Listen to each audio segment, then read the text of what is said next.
Right. Good afternoon. Today there is a one unit which is both in the paper 1 and paper 2. We'll be talking about that is basically the system of kinship. And I always say that every student of sociology, whosoever has been initiated in sociology or whosoever has picked up sociology as an optional in civils, one of the most interesting unit from where most of the classes begin is basically the system of kinship. And more or less everyone is aware of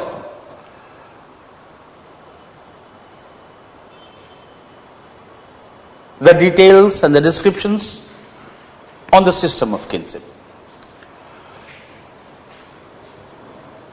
And when we are looking at both the sociological and social anthropological traditions, in both the disciplines of social sciences, kinship as a system of social organization has been an important analytical unit. The only difference is that if the social anthropologists have primarily looked at the simple society, the tribal society and the kinship network over there, we the sociologists are more concerned of the kinship and its changing nature in the urban industrial setup.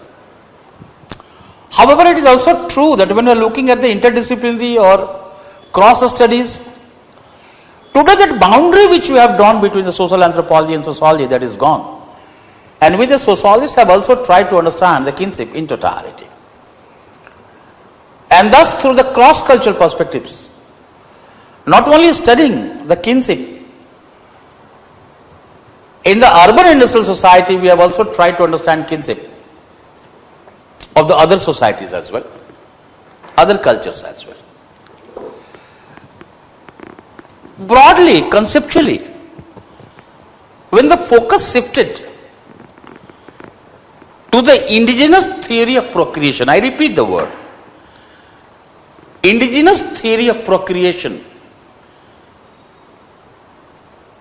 the studies of kinship became the most important dimension.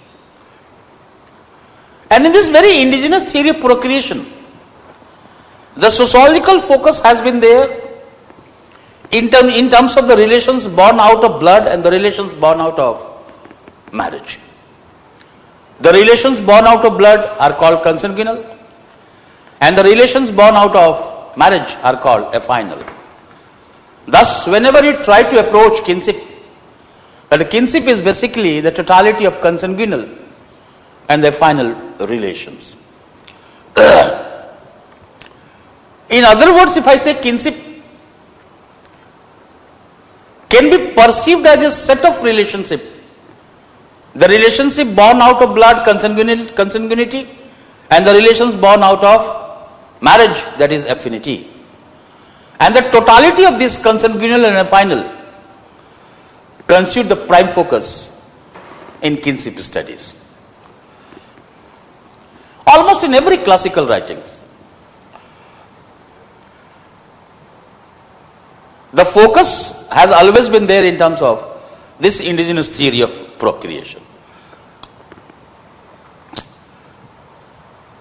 But when the focus on the classical writings shifted to the indigenous theory of procreation, somehow or other, the focus on the blood relationship, the focus on a consanguinity or the people who had a blood relation, that was emphasized. It means somewhere they started focusing on the relations in which some sort of biogenetic features were analyzed. But the moment variations, the cross-cultural studies started taking place, then this was argued that if the kinship is merely based on the blood relations reflecting certain sort of biogenetic features, then almost everywhere in all entire human society, human culture, kinship should have been similar. But it is not so. Empirically, we find the differences prevalent in the societies. And thus, having its focus on the indigenous theory of procreation, the way we have emphasized only the biological dimension, we now need to look at the social dimension as well. It is a phase, it is the realization which we broaden the scope of study in a kinship. The different kind of cultural practices which we started finding in the cross-culturally, the different kind of rules, the patterns, the behaviors which you started witnessing in the kinship. It basically emphasized that we now need to look beyond that biological one which we have focused in a classical dimension, and thus from the biological we move to the social rules, in which now once again the consanguineal and affinal relations will become the most important one, and the totality of this consanguinity and affinity would be the essence in kinship studies. One of the most classical work in kinship, I don't know whether you are aware of this or not, is by Robin Fox. I always say that you need to know Robin Fox because the 4 principles through which he tried to approach, that will give not only the understanding of kinship, but it will also make you open up the certain more dimensions of this study. Robin Fox outlines 4 principles of kinship. That is, a woman give birth to child. That is the principle of gestation. Men impregnate the woman. This is the second principle. It's a principle of impregnation. Usually male exercise control over the property. Number 3, there is a principle of dominion or domination. And number 4, the primary kins do not mate with one another, which reflects the principle of incest taboo. However, when we look at these all 4 principles what the Robin Fox has outlined, that women give birth to children and the men impregnates women, they are the basically biological factors. And usually male exercise control over the property and primary kins do not mate with one another. So either we are looking at the principle of domination or we are looking at the principle of incest taboo. The social rules, the social dimension becomes the more important one. Hence in a kinship both the biological and social dimension that has to be talked about. The structural principles has been talked by E.R. Radcliffe Brown. Somewhere such kind of questions have been there.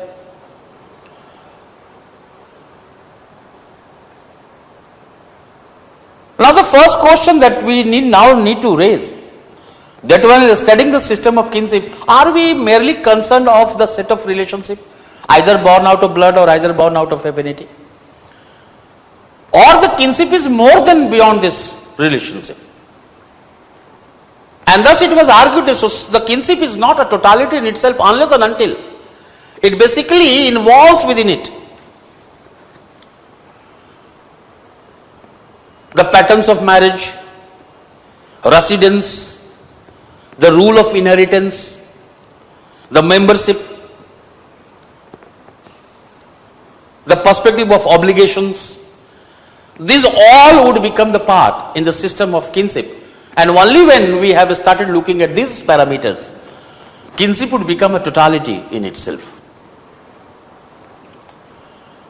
It means kinship is not merely about the arrangement of the set of relationship. Either we are looking that in a consanguineal or a final one. It is not merely the arrangement of set of relationship.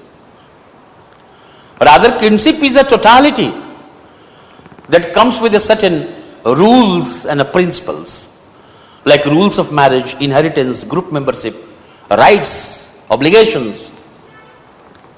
And when we start focusing on these rules of marriage, principles of inheritance, rights, obligations, group membership, then in this system of kinship, we basically turn our attention towards the rules of descent. And when we turn our attention to the rules of descent, the three words become the most important one. Filiation, lineage, and clan. You know the symbolic representation that how we, through the triangle we represent man, through the circle we represent the women, equally the sign of marriage. That representations are known. But when you make a genealogy, when you make a family tree, then we also have a point of reference, that is the ego, from whom we try to look at the diagram. This is a very basic, so I am not drawing any diagram on that perspective.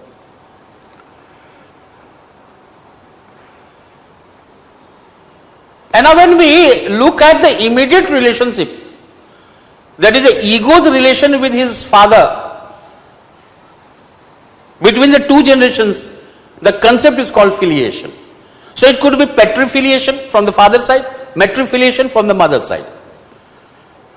And when we are reckoning the ancestry, so up to the known ancestor, it's called lineage. And beyond that, when we move up to the founding father, maybe real or mythical, then the perspective of clan will emerge out. And in this context, can I say that descent is basically a principle through which an ego, the point of reference, the individuals you are talking about, either man and woman, the ego is socially affiliated with the group, to his or her parents, grandparents, and so on. Which implies that ego simultaneously belongs to the different group. However, in reality, society always lays down the certain rules, certain principles, imposes certain restrictions to limit the size of the descent. And in this very perspective, the relations with the common ancestor, in which the lineage and clan will become important, becomes crucial.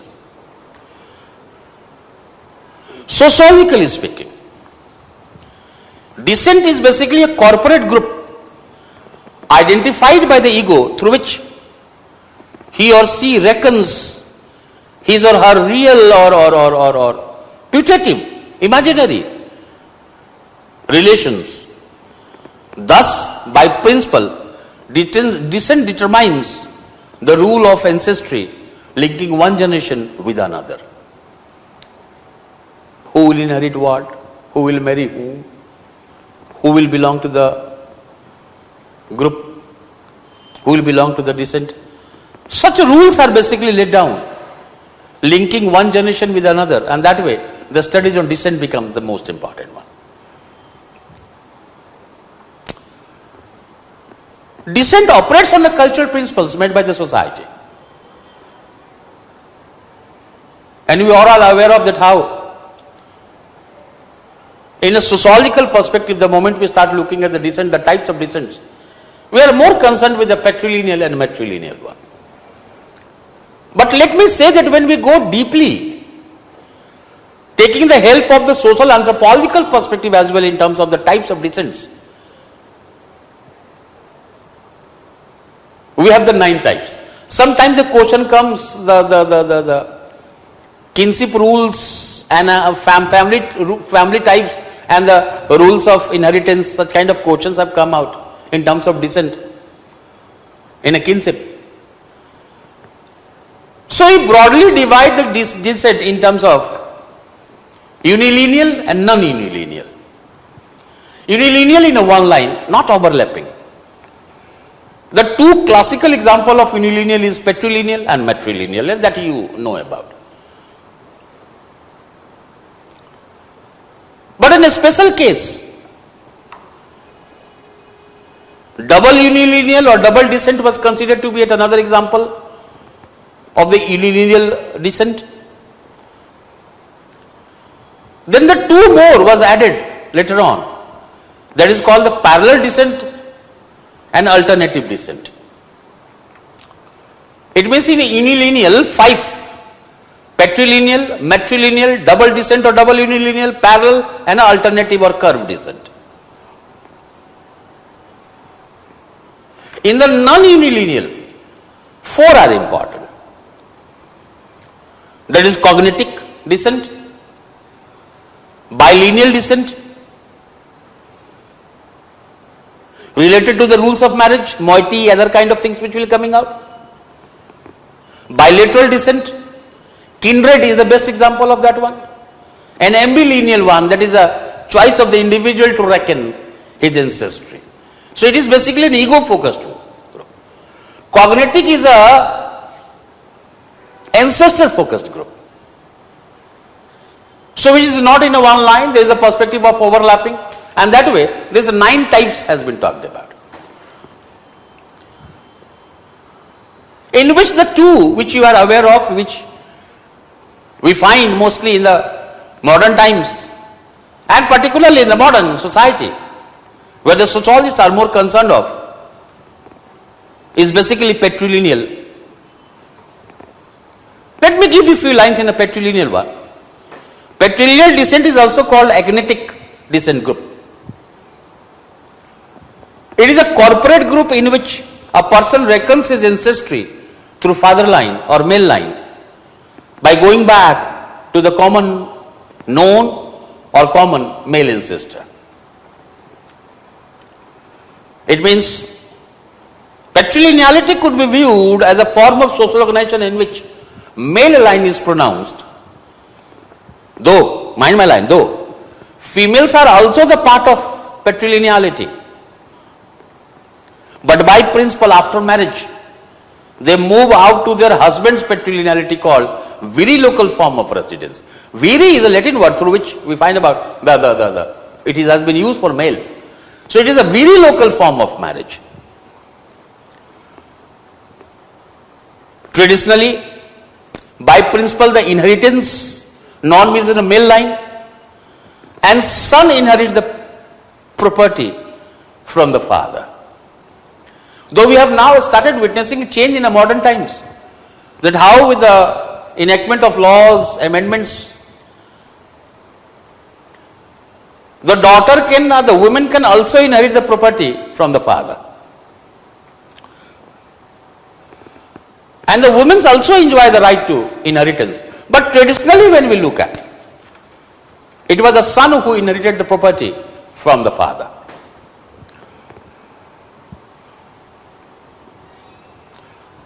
But at least one line, which seems to be the most important one in a patrilineality, that when we are looking at the line of residence, line of authority and the line of inheritance. I repeat, when we are looking at the line of residence, line of authority and line of inheritance. So 3 words which are inheritance, authority and residence. These 3 lines reinforce one another in patrilineality to produce patrilineal, patriarchal and patrilocal types. Locality is residence, archal is authority. So when I say when the line of inheritance, line of authority and line of residence, they reinforce one another to produce patrilineal, patriarchal and patrilocal types. It basically talks about, traditionally it started talking about the constellation of roles of father and son, brother, because the male line was pronounced. And in the classical writings,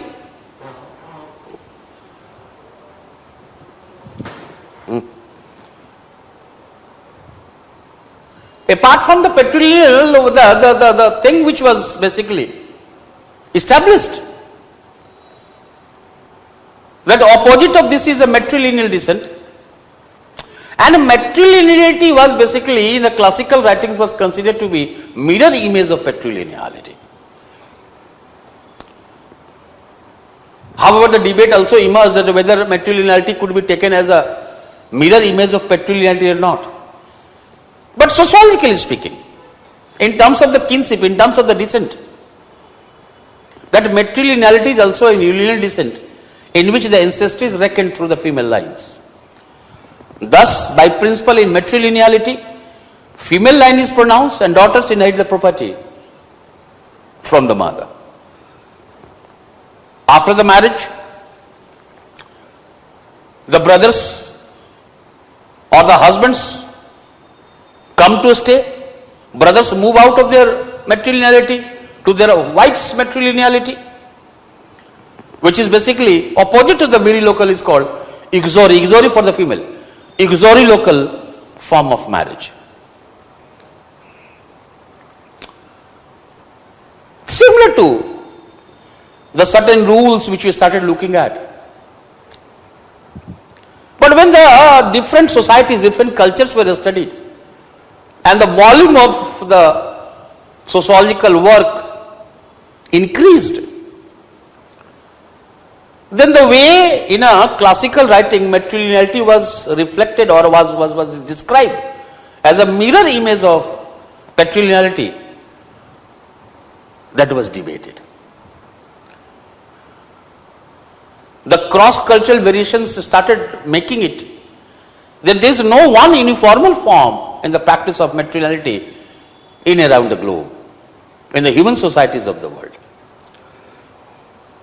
There are many matrilineal societies in which the virilocal form of marriage, which was considered to be the feature of patrilineality, was found, like the Trobriand Islanders, Pacific Ocean.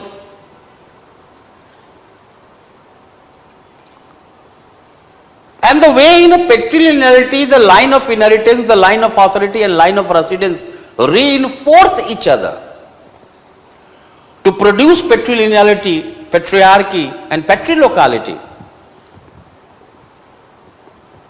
It was not found in a matrilineal one. Rather, what we found that now you just try to look at, usually males exercise control over the property. That was the one principle of dominion we picked up from the Robin Fox. That in a matrilineal society we find about that though the daughter inherits the property from the mother, but the authority rests with the brother, the eldest male of the family. Avunculocal form, avunculate, that becomes the more important one. It means avunculate form of authority is there. So it is the brother who manages and controls the property, though he does not have a right to inheritance. Neither he can transfer the property to his own progeny, but he is the one who is basically controlling and managing the property of the sister. That the brothers or sister's brother, mama jisko bolte ho, MB, which you use it, mother's brother, his authority becomes the more important one. And if you allow me to quote Max Weber, well, Max Weber says that matriarchy is a myth which has not been realized in the history of mankind, which we have never found in the history of mankind. We have never found a period in history where the women have the complete authority. And thus he considers matriarchy to be a myth. And thus, going by these variations found in the matrilineality,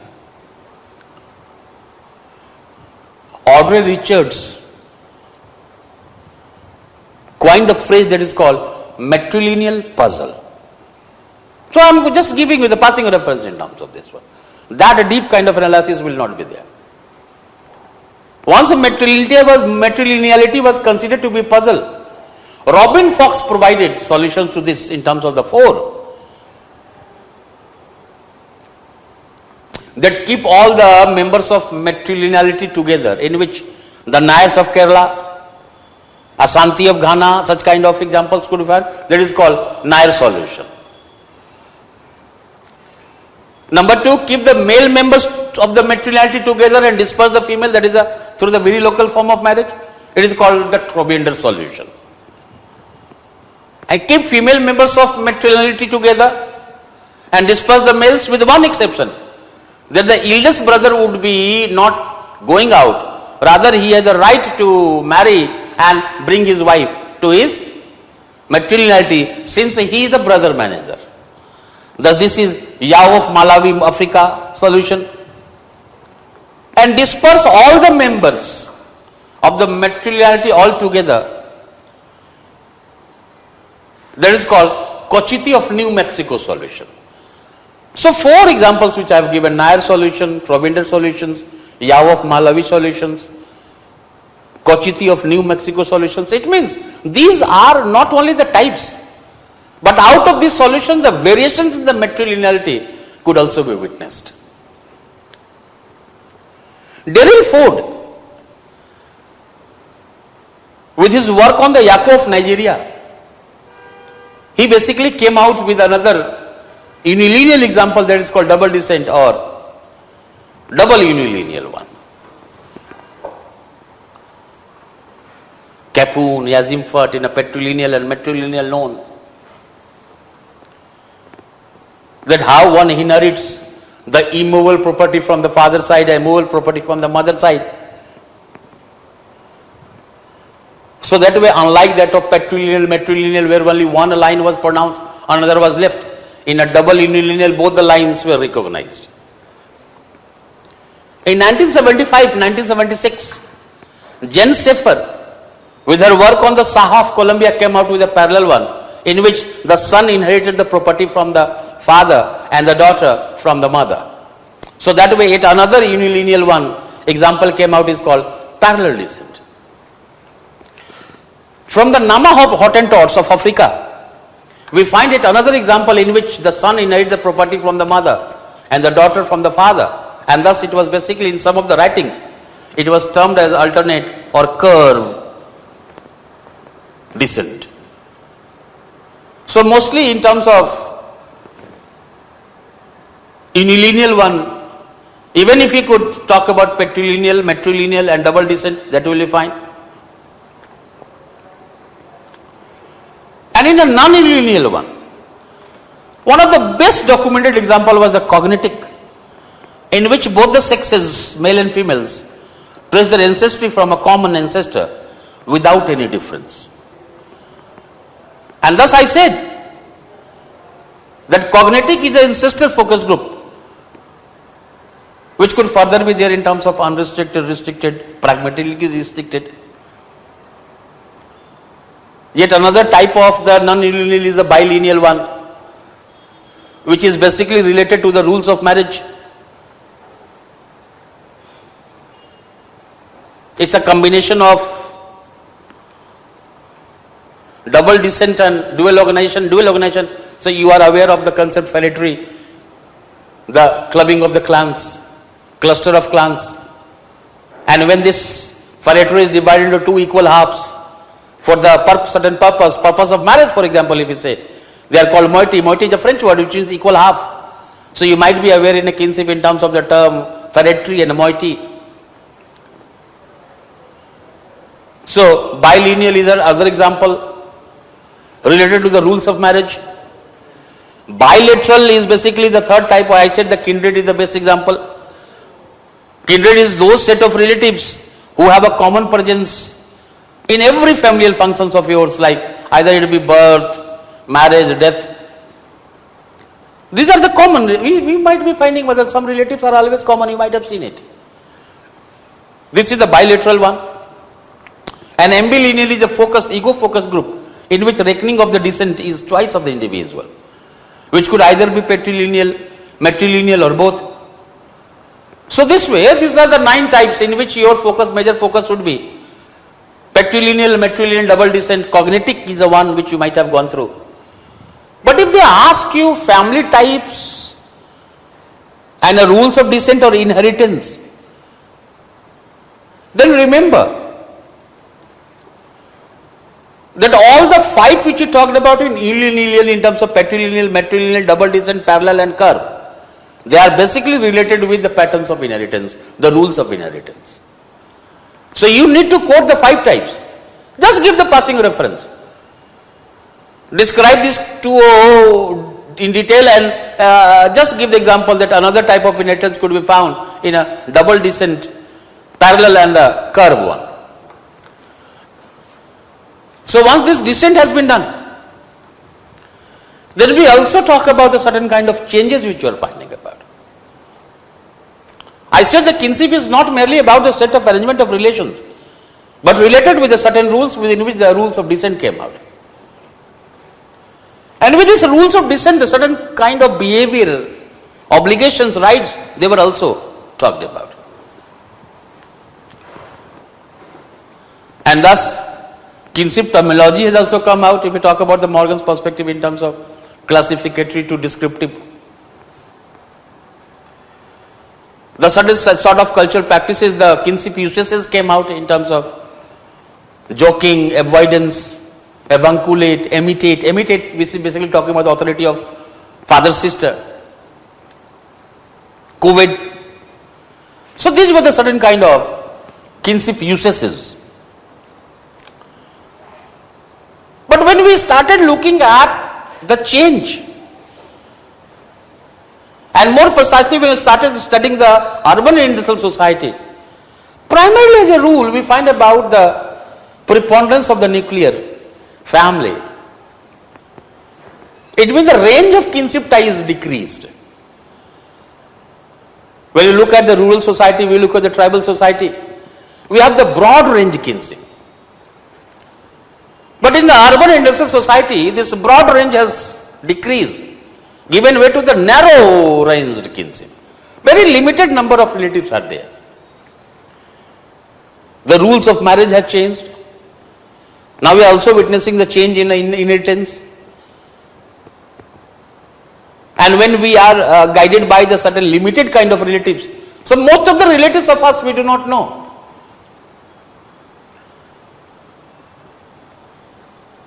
And in this very perspective, the certain changes have started taking place in a kinship kind of perspective.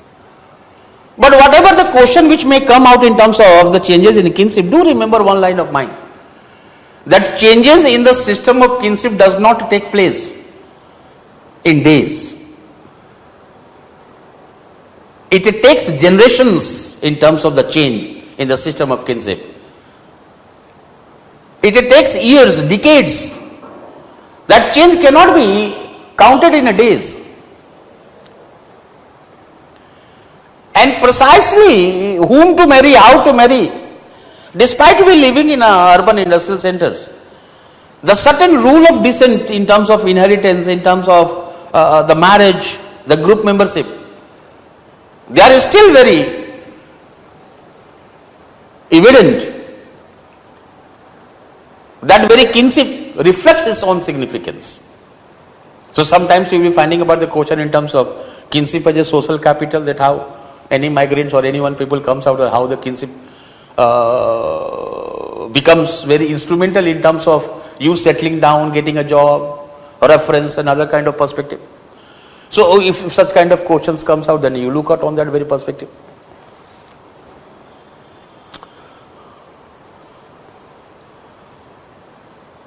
But in the same goal, when we have done it, go through the marriage and family as well. And more precisely from the marriage institution of marriage and family, the questions are basically in terms of the contemporary trends. And I will not hesitate making a sentence in the system of kinship, one of the most important analytical unit has been marriage or institution of marriage. Marriage could broadly be defined as a union between a man and a woman, so that the child born of that union is considered legitimate by the society. It means when you started looking at, well, let me talk about, because the change I said, change requires a reference. When sociology emerged, sociology basically tried to study the modern industrial society, the urban society, and particularly Western Europe, from where it found its genesis. The monogamous heterosexual union was considered to be the norm of a marriage. And thus earlier the definition which started emerging out, that marriage is a union between a man and a woman, so that the child born of the union is considered legitimate by the society. It means in such kind of definitions, in such kinds of understandings of marriage, a distinction was made between the children born within the wedlock and the children born outside the wedlock. The legality, illegality of children was considered to be an important dimension in a marriage. And marriage was considered functional because it has basically tried to regulate the unregulated sexual behavior, the biological urge. And to address this one, the institution of marriage evolved. History of marriage, Western mark and others. We are not going so deep into this because such kind of things are not required at this time.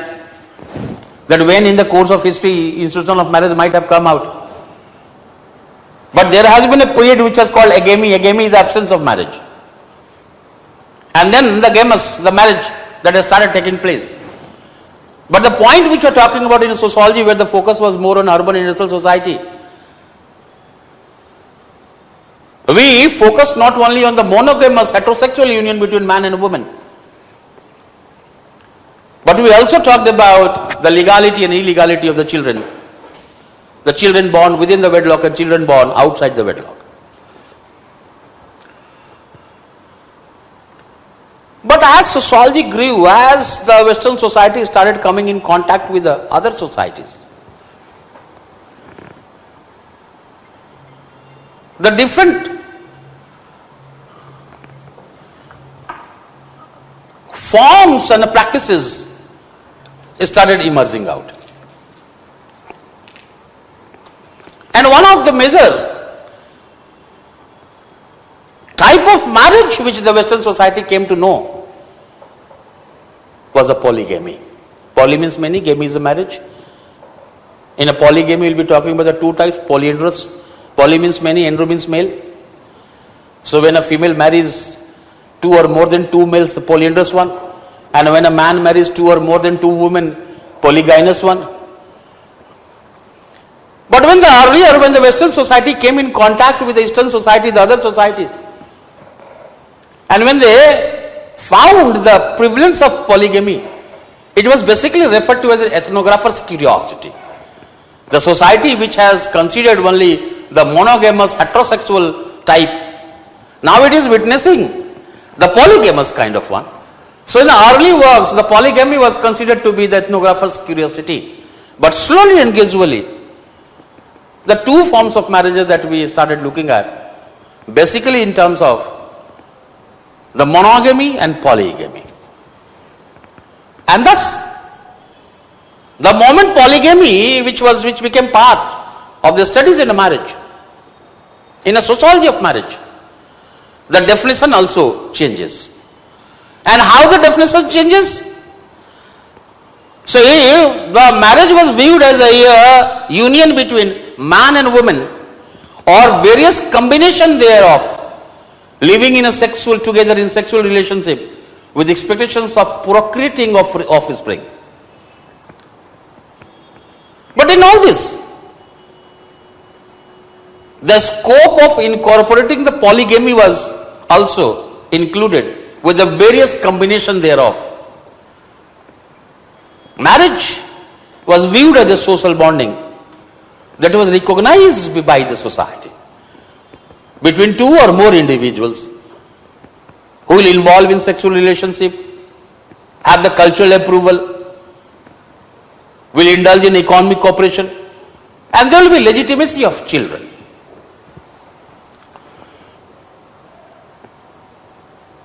It means the legitimacy of children was considered an important dimension in the institution of a marriage. But when we look at the transition, when we look at the changes which is taking place, not only in the Western society but also having its reverberations in the Eastern society, and particularly even if we talk about India, which is considered to be the traditional society, the new changes started emerging. And thus it was felt that we now need to do not provide any universal definition through which the marriage has to be approached. Rather, we will have to give a very flexible kind of definition. We need to have a very pragmatic definition of marriage which may include or which would be able to include the variations within it. And in this very changing perspective, one of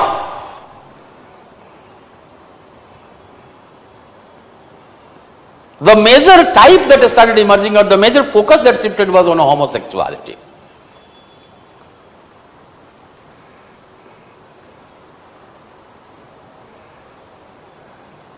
Right from Netherlands, Belgium, Canada, to the certain states in America, we are finding about how in the different parts of the Europe, homosexuality is not only legalized, but it is being legitimized by the society, by the political authority.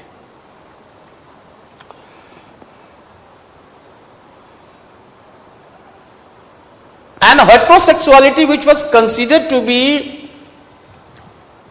the only way through which the children would be born, now with the development of the modern science, the modern technology, either we are talking about IVF, we are talking about surrogate mother and other kind of perspective that is coming. The development of modern technology has basically produced this possibility that the two heterosexuals, particularly the two lesbians, without entering to any heterosexual union, can give birth to a child. Now look at the changes which are coming out. And moreover, there are a good number of people emerging in all the societies who do not consider marriage, in which procreation would be the major purpose of marriage.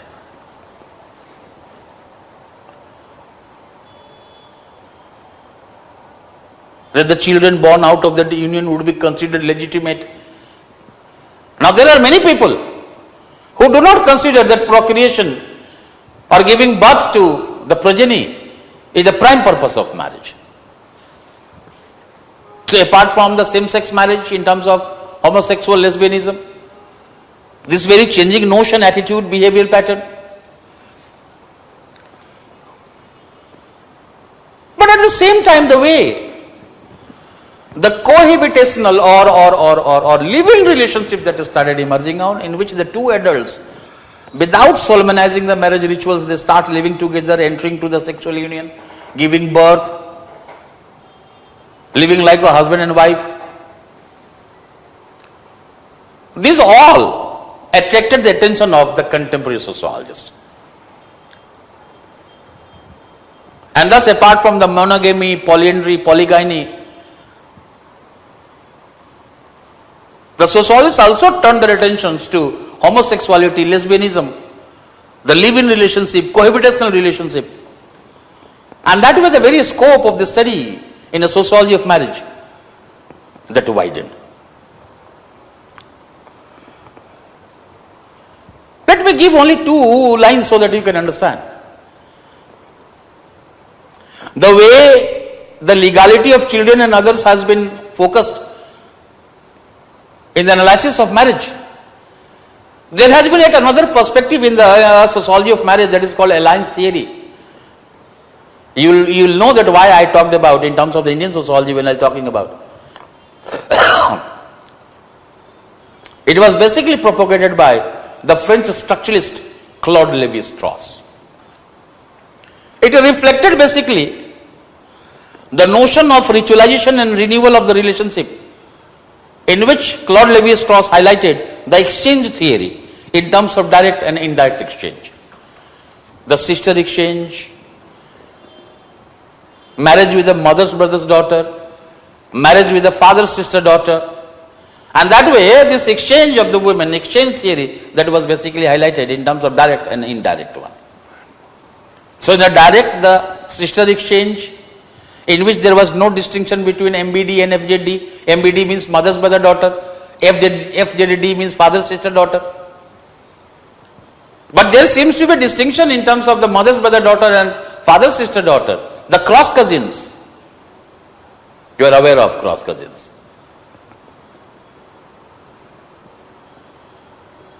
The children born to the two different siblings. The same-sex siblings would be called parallel cousins.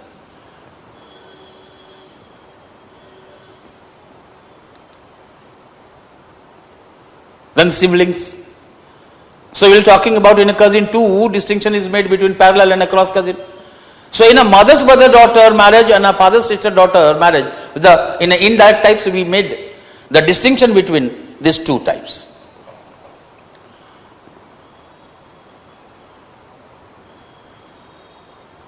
and how the relationship which has been established is ritualized, renewed in the coming generations. That way, the institution of marriage was basically studied by Claude Lévi-Strauss. Now I will be talking about this alliance theory in terms of one of the model. When the questions comes out in terms of the northern and southern kinship, you need to understand the debate that is a Morgan versus Lévi-Strauss, in which you will be finding about Irauti Curve versus Louis Dumont kind of perspective. These are the theoretical perspective, one line reference which we give it.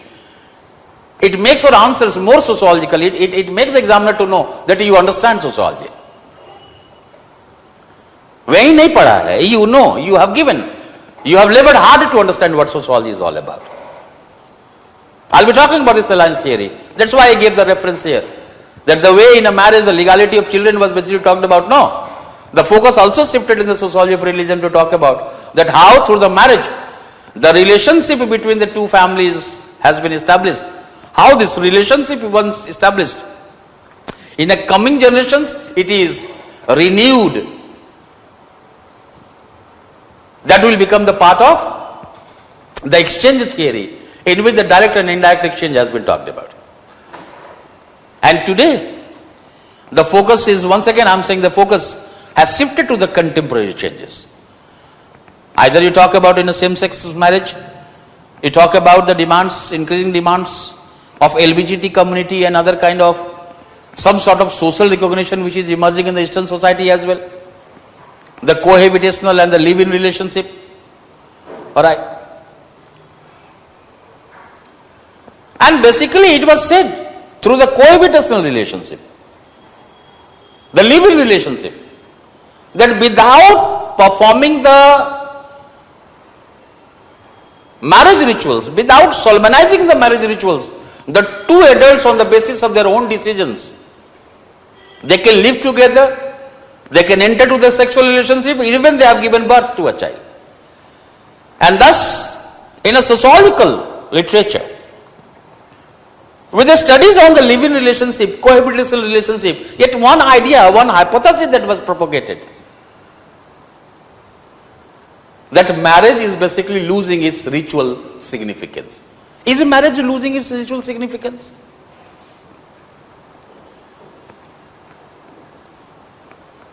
So that was the live-in relationship that started coming out. Apart from the homosexuality, the cohabitational or live-in relationship, a good number of people are emerging in a society who prefers to stay single. They believe that the being single makes them more committed to their work. Or sometimes you find about the example of single parenthood. So these are the certain alternatives which have started emerging out. And the marriage which was considered having the ritual kind of significance, that also received, which was considered to be durable, extendable relationship.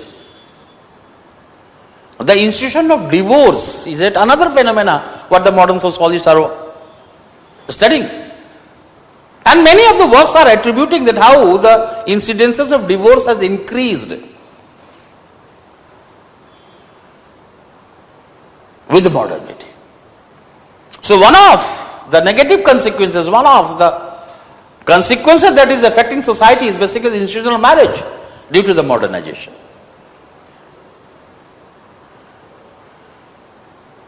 And the divorce and its implication, that could be at another area from where the questions could be raised. Since almost either we're talking about the Western society or even in Indian society, we find about that how the number of divorce or divorce cases are increasing in the different courts of the country.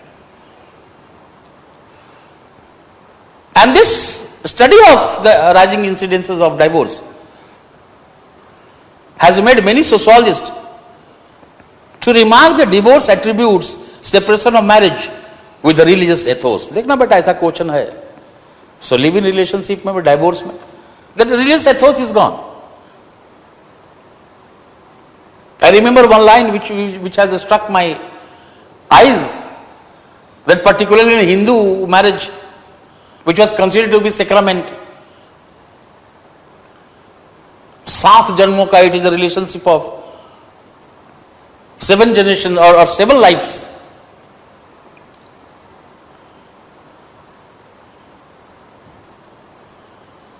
Religious in notion, dharmic in notion. And now the thing which is emerging, the one line which struck my eyes, that today the two people fall in love, tomorrow they got married, and day after tomorrow they applied for divorce. So this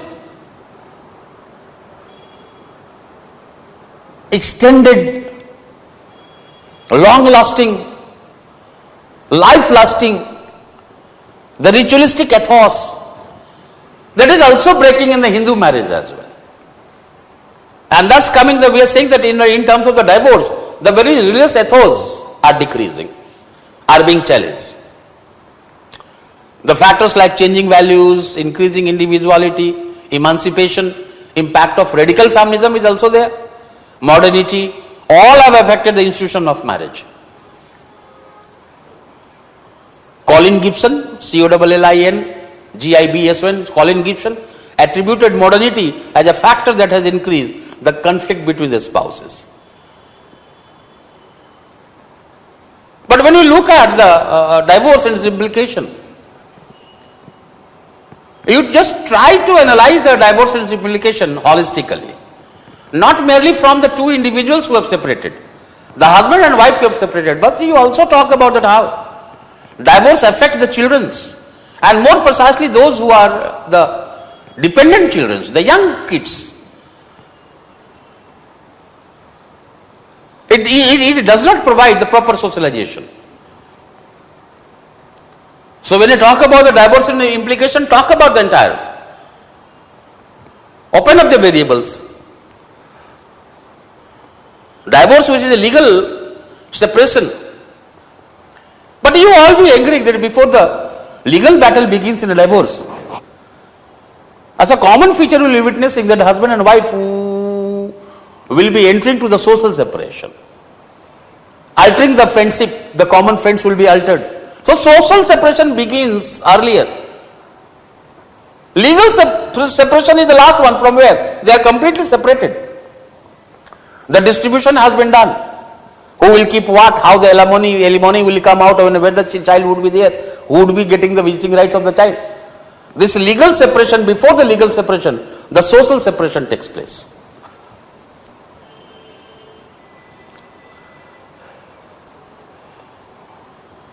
It was also argued the rising rate of divorce, it is also reflecting the end of marriage as an institution. But let me say one line, that when we are looking at the divorce cases, and when we consider that is a threat in the institution of marriage, no. Divorce is basically rejection of the marriage partner, not the institution of marriage. All those people fighting the divorce case in a family court, saying never again, fall in love and they remarry. Isn't it? So we are finding the examples of remarriages between the two divorces. So in a divorce, we are not rejecting the institution of marriage. We are basically rejecting the marriage partner. This very out of the remarriage, the type of family that comes out is called blended or reconstituted family. I don't know whether you have heard this joke, that a wife giving a call to the husband who is in office, that rush back to home. Your and mine children are beating our children. Your and mine children are beating our children. It means one of the member was a part of another family earlier. So that way the blended, reconstituted family concepts comes out. Even the radical feminism, when you are looking at, considering patriarchy to be the root cause. And in most of the radical feminist writing, it has been asked that how if the women want the freedom, then sexuality, domesticity, that has to be rejected. The institutions like marriage, family, which somehow or other is meant to cater the sexual needs of men, unless and until they are rejected, women will not be emancipated, the freedom would not be enjoyed by them.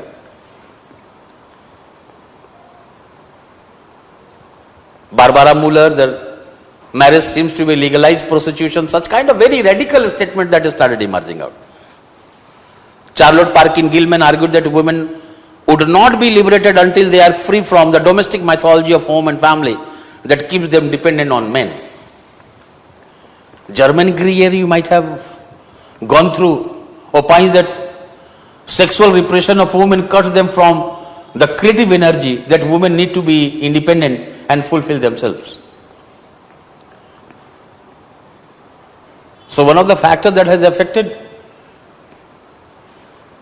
the institution of marriage is also the feminist, radical feminist and its literature, rejecting the institution of marriage and a family. Then yet another darker side which was studied in the institution of marriage was the wife beating or domestic violence. For example, if you talk about Murray-Strauss, S-T-R-A-U-S-S-M-U-R-R-A-Y, Murray-Strauss considered marriage license as a hitting license. However, let me just say that when we talk about the domestic violence, we are talking about the wife battering. Husband battering is also an example in our, that you need to talk about. But Surendra K and Kelly argued that second most violent form in family is the other way around, that is husband being beaten by wives. In this, many raise the concerns on the relevance and the future of marriage. That is there any future of marriage? The way we are looking at the changes, and I find the changes to be sometimes very funny kind of one. Jumping from the parachutes, in the submarines, marrying, such kind of things are coming out. And thus somewhere, whatever the future of marriage that would be, the future of marriage is being debated.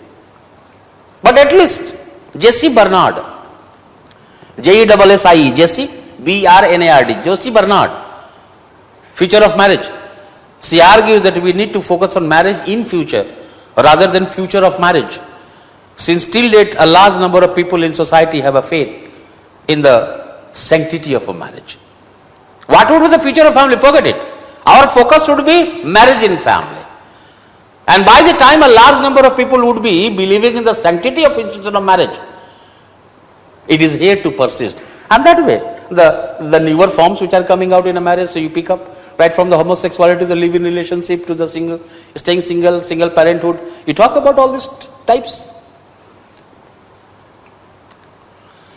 And a very easy one in terms of this one, through the institution of marriage we are talking about. The sociology of family would be yet another dimension that we need to talk about. It means in a system of kinship, yet another important variable of analysis has been family, and almost in every human society, every known human society, some form of family type and its presence has been found.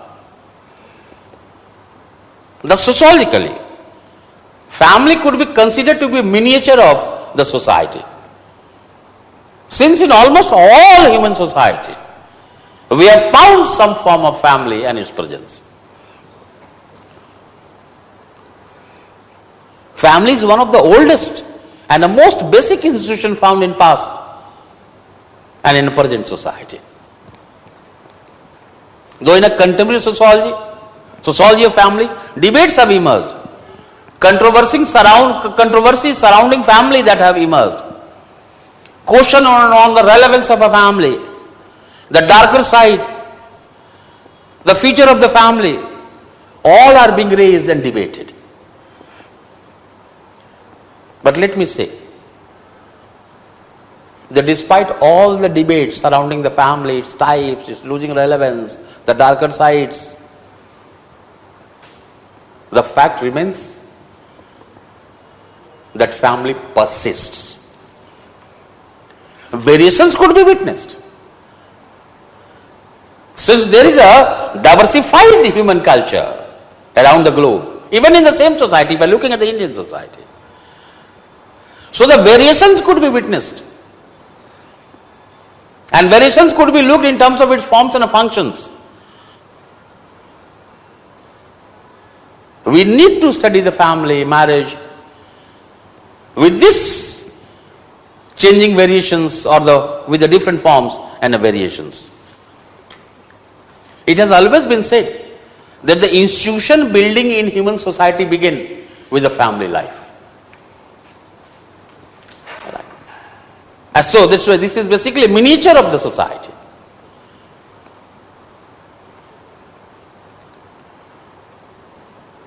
The types of family, the nature of family would also be reflecting the certain character of the broader society as well.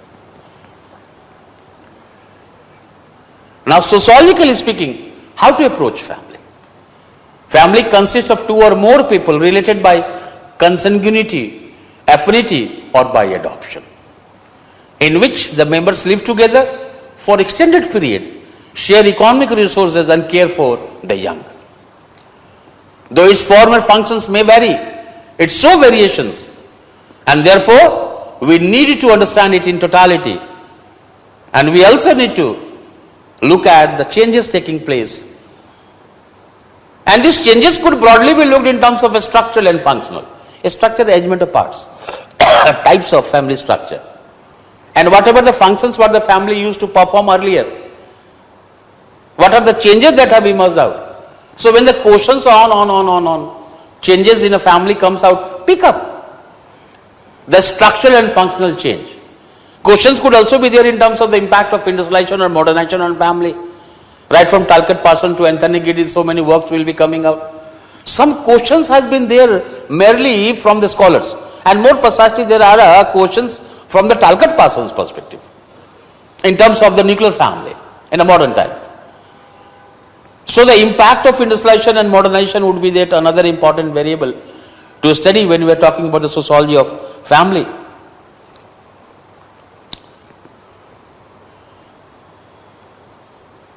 The functionalist perspective of family has been talked about. Right from Emile Durkheim to Talcott Parsons, we find about it how family was earlier considered to be functional, considered to be beneficial to the society.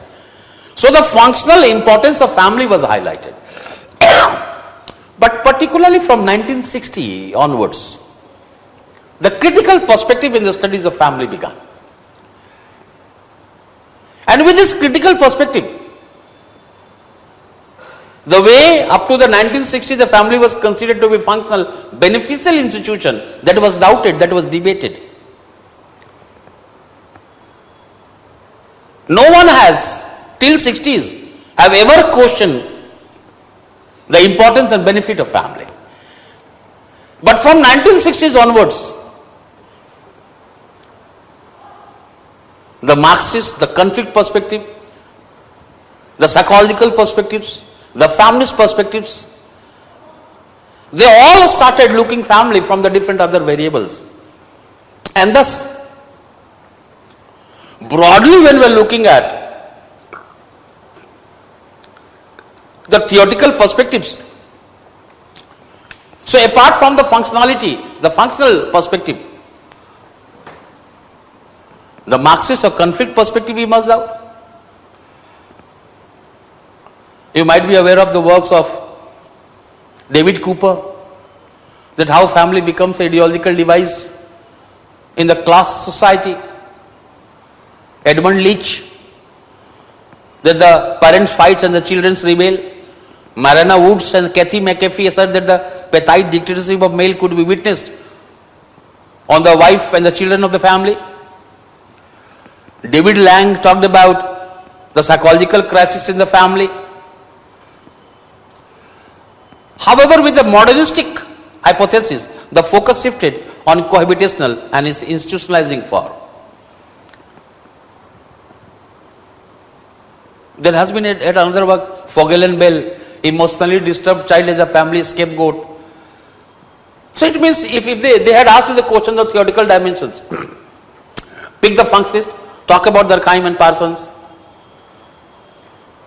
look at the conflict of the Marxist perspective. A structuralist is talking about the structure of family, psychological and a feminist. Look at these are the certain theoretical perspective with which the sociology of family could be approached.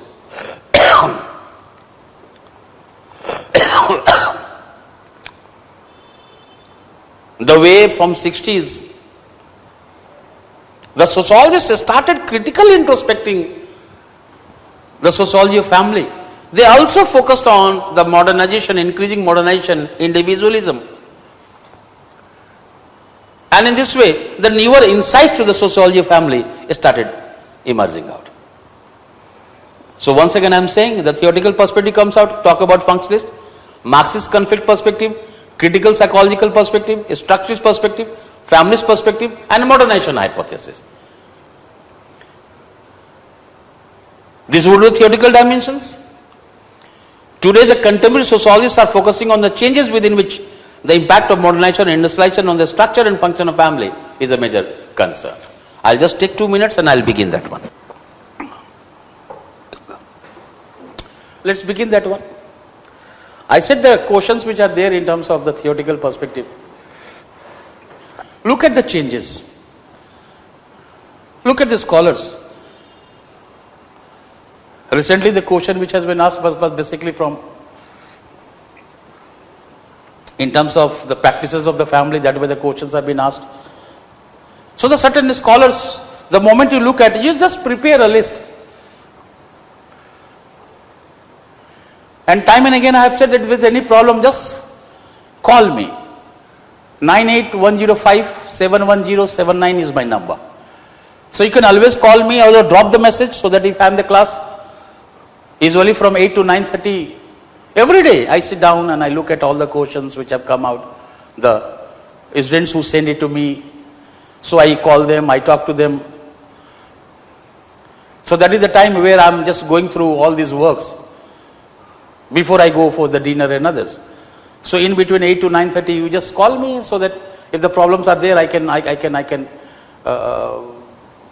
call back you, just drop the message. I said that we are looking at in the contemporary times, the focus is on the consequent changes that is taking place. And the consequent changes that has either been brought by modernization or industrialization. Look, this is basically to confuse you when they talk about modernization, when they talk about industrialization. We need to remember, let me say, we need to remember that if some sociologists pick up the modernization as a central theme, to analyze the consequent changes or the changes taking place in family, then in some sociologists highlighted on industrialization and its impact.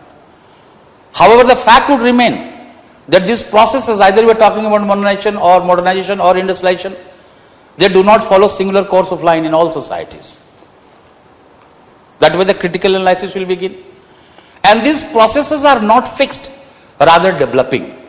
And thus, as society evolved from pre-modern to modern, the parts of society also witnessed change.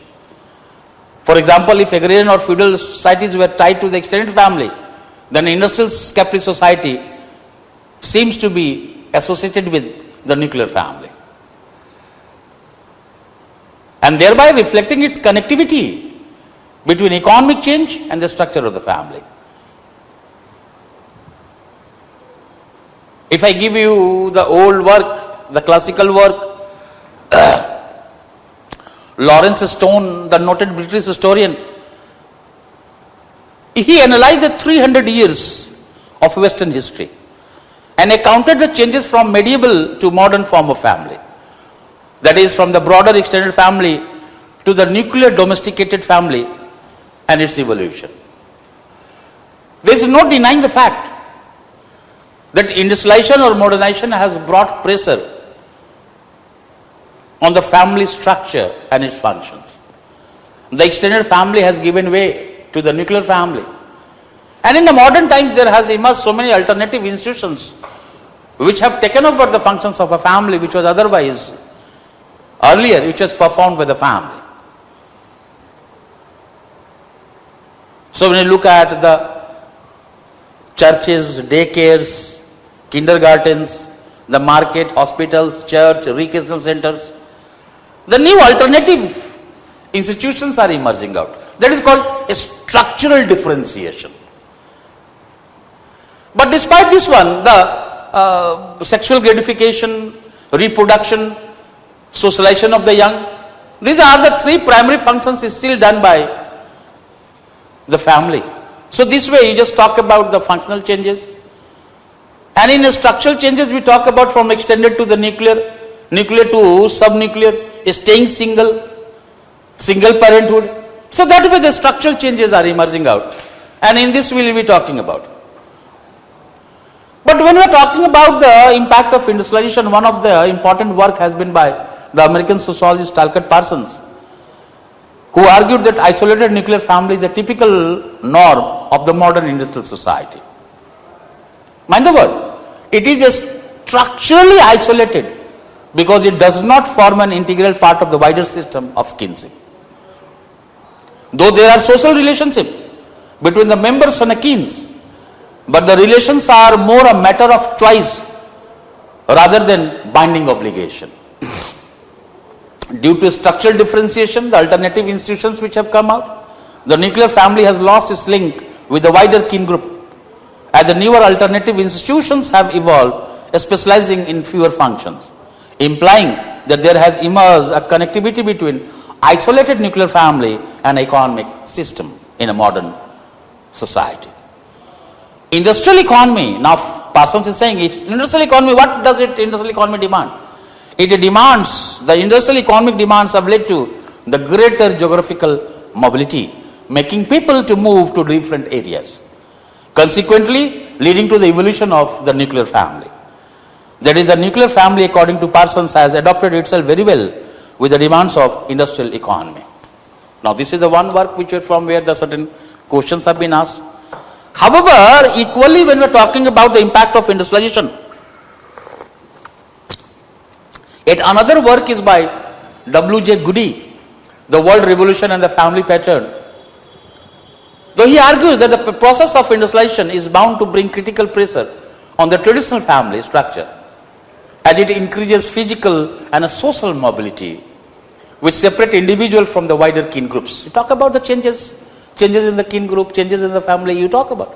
Do not separate that one. Consequently, the functions earlier performed by the wider kin group are now taken over by the new institutions. Mind the line better. However, he argues that the Indian case is bit problematic in this regard, as it does not show the same universal pattern. So when you're talking about the joint family, you will be finding about that how the mentality of jointness still persists. We will be talking about just one. Oscar Lewis, Pauline Colinda, you will be finding about that how in the industrial families the persistence of joint family could be found. So taking it lead from this W.J. Goody, The World Revolution and Family Pattern, that certainly industrialization has brought pressure on the structure of the family. The functions are there. It has been taken over from the wider kin group. But basically when he is coming, analyzing the Indian society, he says that it seems to be problematic because impact of industrialization in the Indian context, it does not show the universal pattern. And therefore, let me quote Anthony Giddens. If they ask you is it a universal pattern? So you just justify that one with the William Jack Goody. We talk about Anthony Giddens, he remarks that we as a sociologist need to focus on cultural comparisons of family to understand the prevalent diversity, because the cultural identity reflects the varying impacts. Ronald Fletcher argues that the new institutions which have evolved have somehow strengthened the functional aspect of family. Whereas Leviton and Bellows, L-E-V-I-T-U and Leviton, B-E-L-O-U-S, Leviton and Bellows are of the view that with the new changes, family is not a disorganizing, rather developing in a new form. And that way you talk about the changes, if the certain questions and then this perspectives comes out. So broadly in the changing pattern in the family structure could be summarized in terms of decrease in family size, evolution of alternative institutions, increase in cohabitational relationship, increase in non-marital relations, emerging single parent family, working unwed mothers, reconstituted or blended family, new changing forms of marriage consequently affecting the kinship, which is becoming narrower. Now in this very perspective, when we are talking about this, when we have talked about this very perspective, then basically we also need to relate with the system of kinship in India. from where the questions are coming out, right from the patriarchy to the others, the questions have been there. Let me say the same, if this question is there. Then in indigenous theory of procreation, when the focus shifted, the studies on the descent also started.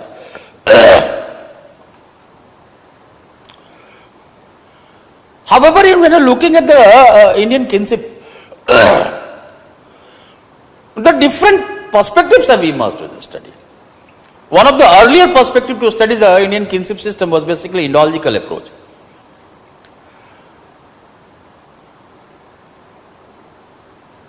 The structuralist approach.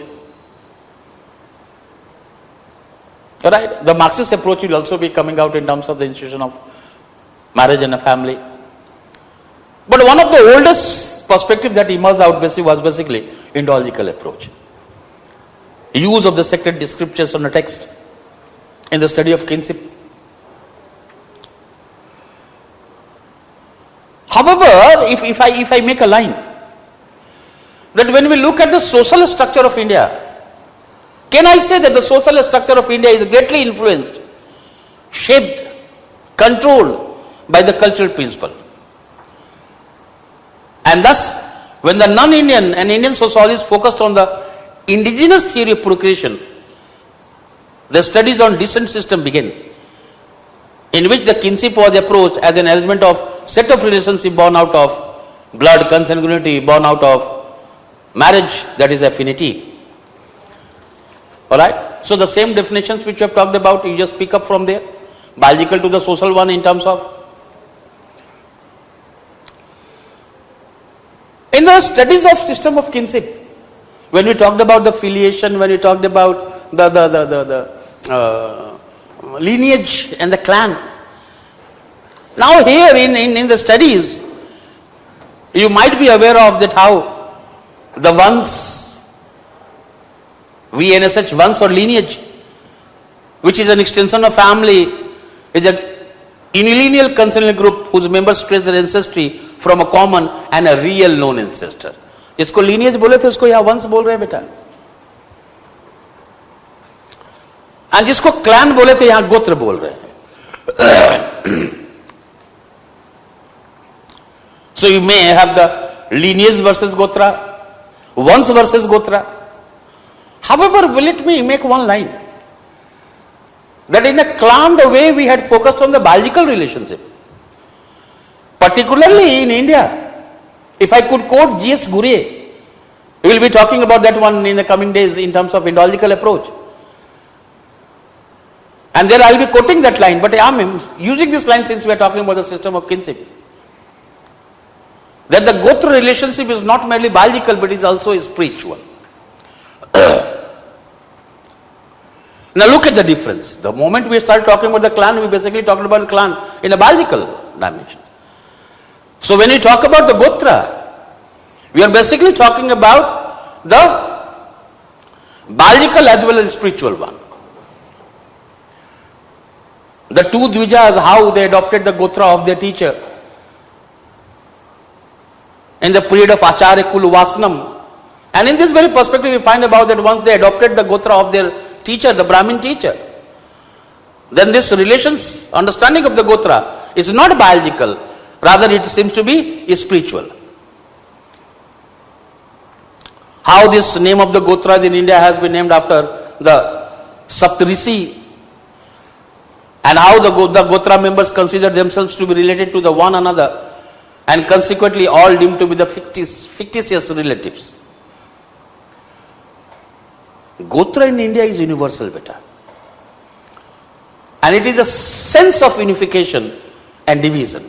The rule of marriage are determined by the gotra principle. But let me quote T.N. Madan so that you would be able to understand the changes.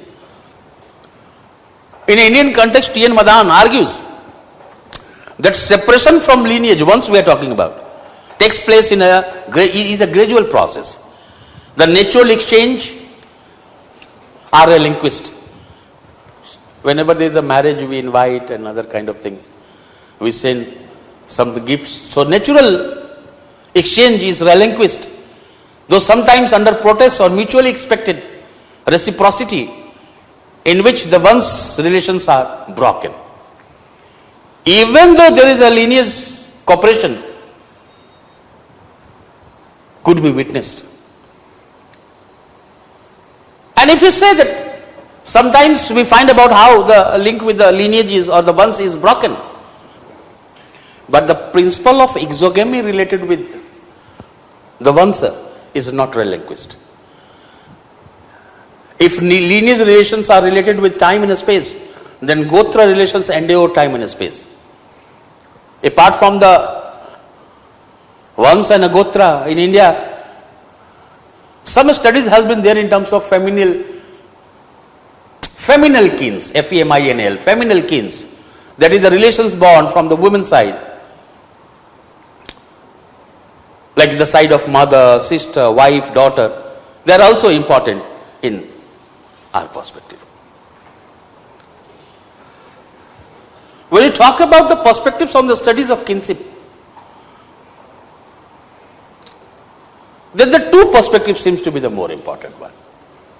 The first perspective of the study in a kinship is basically Indo-logical. G.S. Gure and others will be coming out, in which the textual sources like sacred texts, epics, Vedas, Puranas, and that way the Indo-logical perspective will become important in the study of the kinship.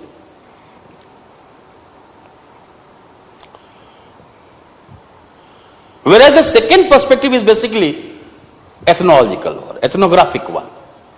In an ethnographic one, the two dimensions are important. When you say perspectives of the kinship, so two perspectives, Indo-logical and ethnographic. Ethnographic further divided into two, that is called descent and alliance. In a descent, the work of Irauti Karve becomes a more important one, through which we will be talking about the regional variations of kinship or types of kinship in India. But the moment you talk about in ethnographic the descent, apart from descent, the moment you focus on the alliance perspective, the work of the Louis Dumas will become the more important one. And southern kinship system is basically based on the alliance perspective. So with the works of the Louis Dumas, the same perspective of Claude Lévi-Strauss will be applied. So when we are talking about the comparison between northern and the southern one, you basically also need to pick up the debate between descent and the alliance perspective.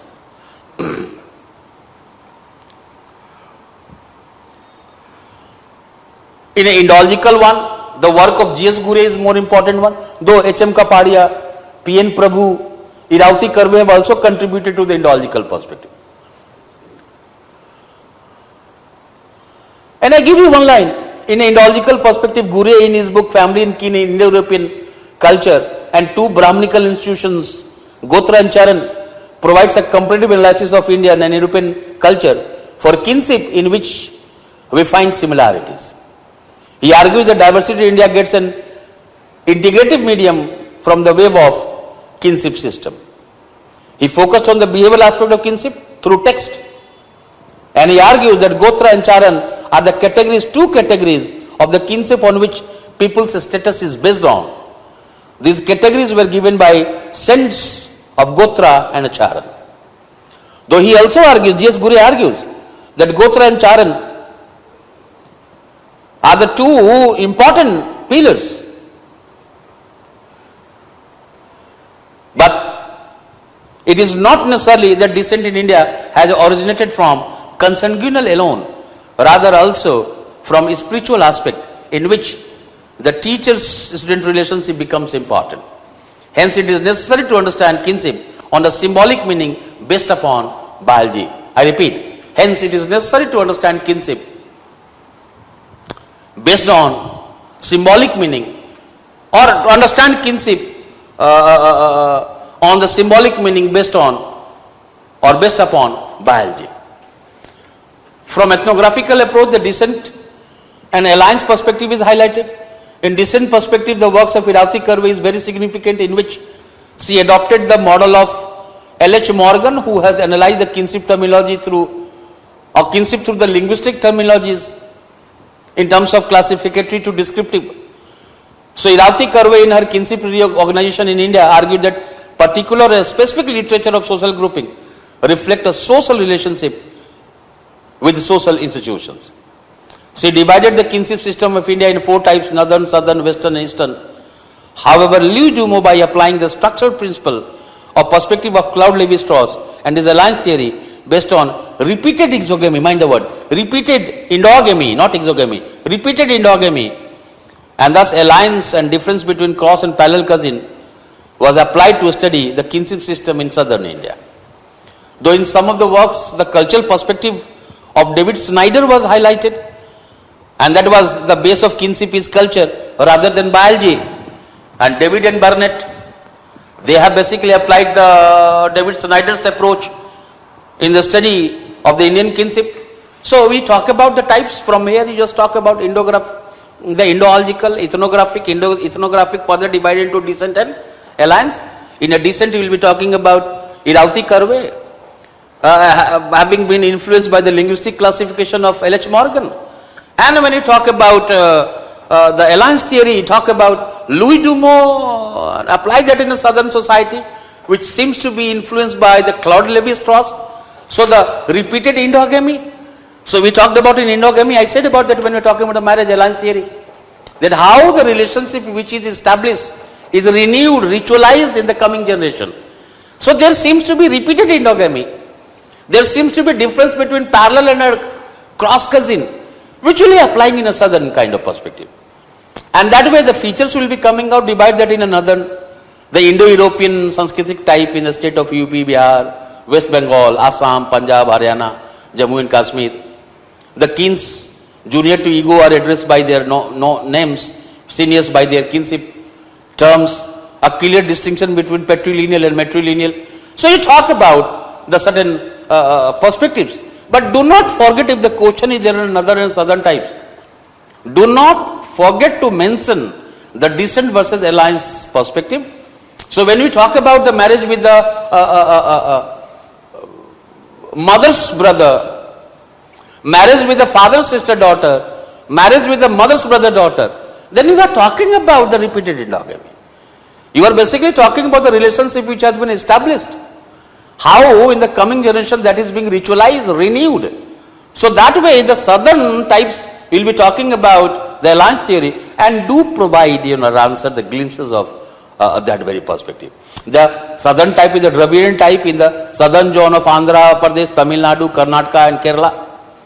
And in a central zone is a mix of northern and southern types in Maharashtra, Madhya Pradesh, Gujarat and parts of Orissa. And particularly when looking at the eastern types, we find geographically it is a non-contiguous zone reflecting proto-Australoid type in the state of Nagaland, Mizoram, West Bengal, some parts of West Bengal, Bihar and Assam. So more tribal group than a caste, such kind of classification we talk about. And once we have talked about this classification, regional classification or types, let me just hold on for 2 minutes. Now, in the same perspective, the system of kinship will also be talking about the family in India.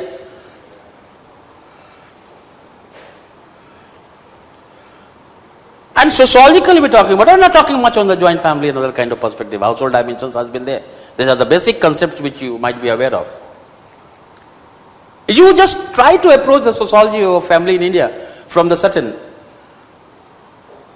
theoretical perspectives. Like a structuralist collectivism versus individualism, familism versus individualism, a structural functionalist, that is a families within family, a structural Marxist notion of conflict, subordination, and modernistic changes in the structure and function of family. Similar kind of perspective will be picking up. So you'll be talking about, when you're talking about the joint family, particularly anyone who is talking about the sociology of family, we'll be talking about the perspective of the joint family and the question of definitions, forms, and the changes perspective, changing norms we'll be talking about. However, anyone who is looking at the changes in India and talking about the transition from the joint family to the nuclear family, let me make one line and remember one line. That while analyzing this transition, it becomes too difficult to separate facts from values, behavior from the norms, and familial from the individualism. Indian joint family is one of the cardinal features of, and it is basically one of the important features of the Indian traditions.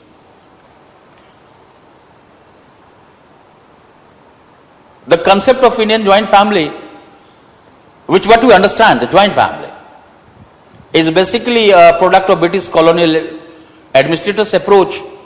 The moment they indulge themselves with the indigenous system of kinship and marriage, more particularly wide reference to the responsibility and obligations, determining the rights and property, revenue payments, they turn that who should be made liable to pay the taxes, they turn to the Hindu sacred text, thereby giving way to the Indological perspective. And in this very perspective, we will be finding about the certain jural dimension started coming out. The way they use the term co-parceners. And in this important influence of putting that co-parceners basically having the equal right share in the property, undivided property. So that way, that perspective is reflecting the jural kind of dimension. And in which way, all the people who are related to the common ancestor have the equal share. Thus the term joint was added before the family. Family in India means joint here. And that's why I say that when we're talking about the concept of Indian joint family, this very joint family, the term which you're talking, is a product of British colonial administration. When they approached that pertaining to the rights and obligations, who has to pay the taxes, revenue, that's the very perspective of co-parsonage that he must out. So that way, we will be talking about that one. Joint family is basically a typical and traditional form of family organization in India.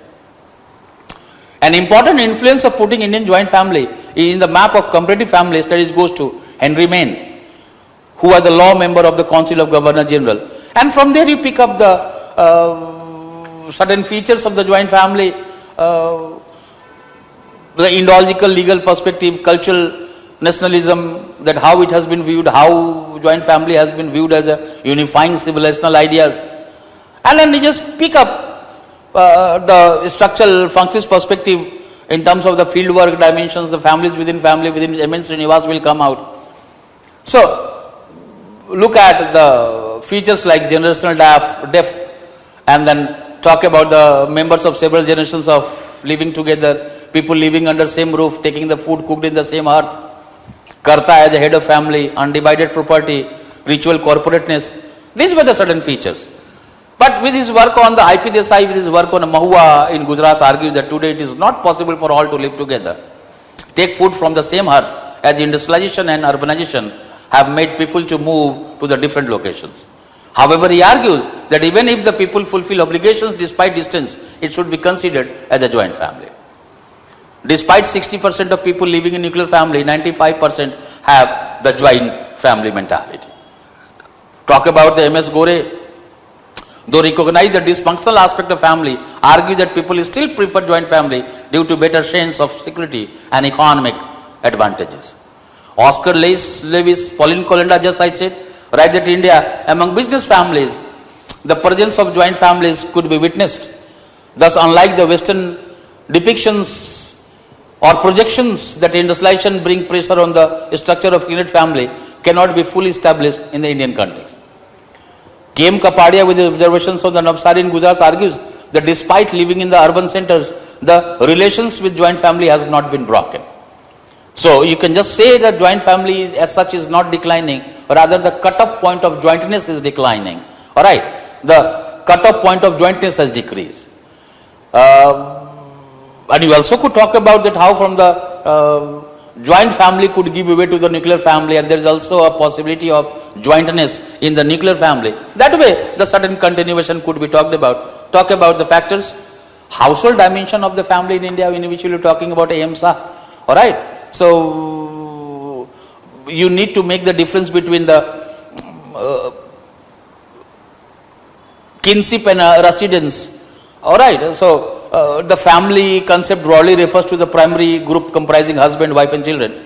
The definition reflects the ties of marriage between spouses, consanguineal relations and siblings between the children who are interconnected with one another genealogically. Thus, family is basically based on the principle of kinship, whose members usually share a common residence, residing in a common house. This residential unit is called household. So, the core residential unit and domestic unit composed of residentiality and commensuality, feeding habit, So you talk about this household, right? A family could be household, but all households cannot be family. If such kind of question comes out, then you know it, that how the kinship and residence should be used to separate the family with that of the household. And particularly you talk about in terms of AIMSA account of household, the most important insight, who in the series of articles from 1964 wrote extensively on it and published The Family in India and the Household Dimension of Family in India. He basically talks about the proper sociological approach of the Indian family, and he was influenced by the M.N. Srinivas. So he emphasized on the field work rather than textual book view. He causes us of methodological deviousness as posited against an ideal picture of family life derived from normative, that is a textual source. He recommends that objects of study should be household dimension of family, where household is being defined as a strictly commensal and co-residential group. So, यहाँ से progression, regression, addition, deletion, a cyclical dimension में देख लो. And he talk about the developmental process, the demographic factors, series of explicitly stated norms, the pattern of interpersonal relations, and yet another dimension would be there by the Pauline Kolenda, the region, caste and family structure, a comparative study of Indian joint family. See, the ethnographic account, she basically urges to focus on the regional variations to understand family with a greater precision, which will help us understand the dynamics of change as well. So that way you pick up these dimensions and then talk about the impact of feminism, and then particularly if I could quote that in a feminism, the sexual division of labor we talk about, and then now in terms of the system of kinship that we talked about while talking about what the concept clarity of kinship is all about, and we also talked about the lineage, clan, descent, rules of descent, the types of descents. And in the same perspective, when you start talking about the marriage and a family, we talked about the system of kinship in the Indian context. But in the system of kinship, from the paper 1 and paper 2, it another important area which requires your attention is basically the patriarchy, sexual division of labor and entitlement. Some questions have been there either in terms of patriarchal bargain, Me Too movement, or in terms of Leela Dubey's Seed and Earth. Basically, when we are looking at this very system of kinship, and more precisely when we started talking about the sociology of marriage and family, one of the important variable of analysis, one of the paradigm shift that occurred in the analysis of the marriage and family as an institution was basically the emergence and rise of the family's perspective. The family's perspective basically provided a critical introspection to the androcentric analysis. Andro means male-centric analysis. Not only in terms of the entire society, but also somewhere in terms of research methodology, in terms of development, in terms of governance, in terms of the social structure. Somewhere a new kind of perspective that was initiated, and that emphasized on the role of the women and how the women has been marginalized in society in a social structure. And thus, you need to basically talk about the patriarchal rule, the sexual division of labor. In almost all this, emergence of feminism and its growth and its institutionalization, and despite having the competing stance in terms of the liberal or equal right feminism or the radical feminism or the Marxist feminism or the socialist feminism, black feminism, cultural feminism, eco-feminism, whatever we are talking about, the different types which we are talking about, at least at the core of all this competing stance were the concerns of patriarchy and how patriarchy that has not only exploited oppressed women, but it has basically marginalized women in most areas of the society. How the work of women has always been devalued by the patriarchal rule, and in perspective, it becomes very evident in part of us to have a very brief account to understand that how patriarchy has been a central theme, central ethical unit in almost every feminist writing. The very concerns of gender asymmetry or gender inequality which the feminists have started talking about, they brought a new perspective with a gynocentric perspective. The androcentric perspective was rejected, gynocentric perspective was highlighted. In a simple sentence, if I say what men say women do, was urged to be replaced by what women say they do. And in this very perspective, patriarchy was viewed as a social system that has historically bestowed power and privileges upon men in various aspects of society, including culture, economy, politics. And in a very simple sentence, we are talking about what feminism is all about. So, feminism is basically an ideology that believes in the equality between the sexes in terms of the social, economic, and political dimensions. Yet another dimension has also been there in terms of feminism when they had categorically made the distinction between sex and gender. And if I make a line that feminism is ideology which is based on the idea that women's disadvantagedness in comparison to men is not natural, it's not biological, rather it is based on something else that needs to be changed and challenged. And thus the feminism, it is a different waves, first wave, second wave, third wave, though there is a debate on the fourth wave from 2012. The changing issue, changing perspective that has started emerging. But once again, I am saying at the core of every development, patriarchy was the central one. And the patriarchy was considered to be the root cause of female subordination. So, how from the historical times,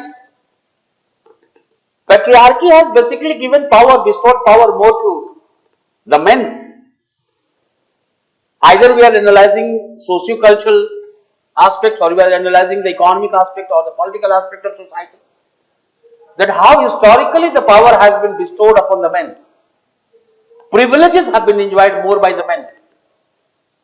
In almost every aspect of social structure, that becomes the prime concern.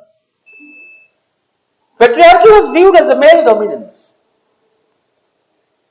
in which the perspective of men becomes more prominent in relation to the women.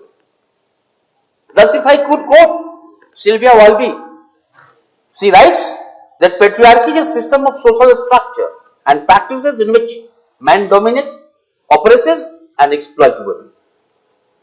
Thus, almost in every feminist writing,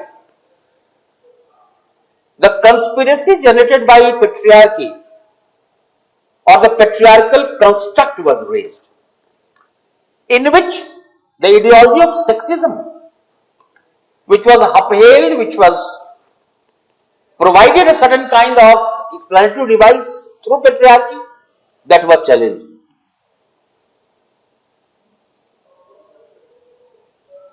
In this very context, power over women to power to women to power with women, such kind of transitions were highlighted. The concerns of women's freedom, equality, emancipation, women as an individual, such kind of concerns, such kind of goals, they all started emerging in the perspective of the feminist writing, in which the patriarchy was considered to be the root cause.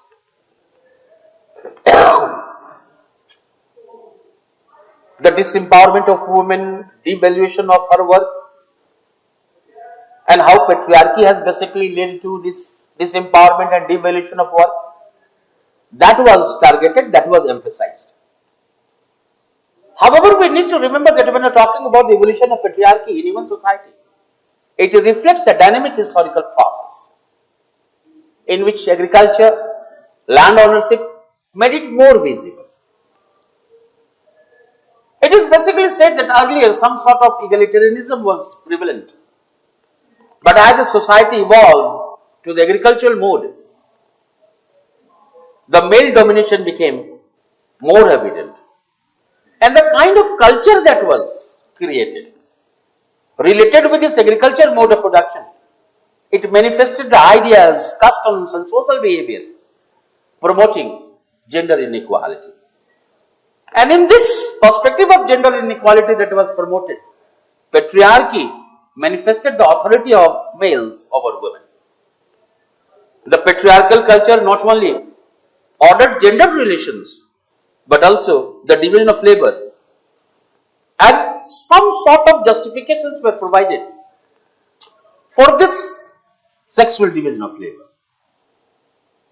And when we are looking at broadly the sexual division of labor, we find that how the certain works became the more important. For example, when we are talking about the Leodol tiger and Robin Fox, they basically argue that how human behavior is based on human biogrammar, which is genetically based, making mankind to behave in a certain ways. The men, because of which are more aggressive and dominant, thus male and female adopted to sexual division of labor in different ways. Even when you are looking at the G.P. Murdoch, he argues that biological differences between man and woman is the basis of sexual division of labor, in which the men have superior physical strength. Likewise, when we are talking about the Talcott Parsons, in the modern times, in the mid of the 20th century, while analyzing the structurally isolated nuclear family in the industrial society, he attributes that how for this functioning of the family, the nuclear family, there must be a clear-cut distinction of roles in which he talks about instrumental versus expressive role. Relate the instrumental action with that of the men and expressive action with that of the women.